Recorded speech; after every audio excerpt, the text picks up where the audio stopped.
Welcome back to Stoppage Time here at Pints and Punditry, and the topic I want to touch on quickly today are the rumors and the connection between Declan Rice and Arsenal. Now, these rumors are going to pick up some steam this summer. They've already been around for a while, so this is nothing new. But I want to touch on this topic of if this is a good move for both the player and for Arsenal. And the easy answer is yes. Declan Rice is ready to move on. He's ready for better competition. He's proven himself at the international level, and he's going to be a fantastic addition to any team, really the top teams. For Arsenal, is this the right move? I will say yes, but with one important caveat. It's the right move assuming it doesn't cost them so much that they can't make additional moves. And here's why I say that. Arsenal has built a very nice roster, and they're having a strong season. They're sitting atop the Premier League.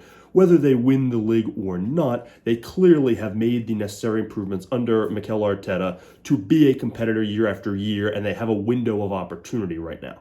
But the reason why they're having the success they had this year is because they chose to go for, let's say, quantity over quality. And that's not a knock on the players that they have acquired, but they went after, for example, Gabriel Jesus and Alexander Zinchenko, both from Manchester City, instead of what Liverpool did, which was go after a player like Darwin Nunez.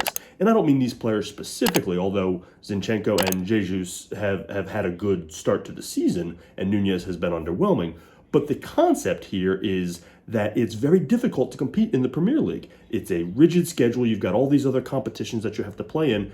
Depth is really key. Quality depth on your roster is really key. They've been pretty blessed not to have too many injuries, although Jesus is out right now. But generally speaking, they've gotten away without too much depth, and they need to continue building that depth. Depth right now, or lack of depth, is really the only thing standing between Arsenal and winning the Premier League this season. So they need to continue to build that. Now, Rice is not depth. He would be a starter, and he'd be a key cog in that defensive midfield spot.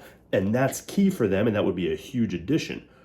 But if the price tag for Rice, which is going to be substantial, means that that's really the only addition they can make, that could be a problem. They're in a precarious spot where my personal opinion is they need to add multiple quality pieces rather than just one star. And that's the problem that Liverpool ran into this summer. They added one real key star player rather than three or four guys in that $20 to $30 million a pop range. And right now they could use three or four more good quality bodies on their roster. So Arsenal needs to be wary of not falling into that star chasing trap. And yes, Declan Rice is a wonderful player who would be a valuable addition. But if that's all the money they have, and it would depend on if they sell and who they sell and their net spend for this summer, but if that's their entire budget, that could be a problem if they blow it all in one place. So definitely something to look for is how much money they have to spend this summer. And if it's more than that and they can add a few other smaller pieces along with Declan Rice, by all means, brilliant move, great way to solidify an already strong roster. But if that's all the money they have, it could be a problem if they spend it all in one place. Thanks for joining us here on Stoppage Time at Pints and Punditry. This is Total FIFA Career Mode.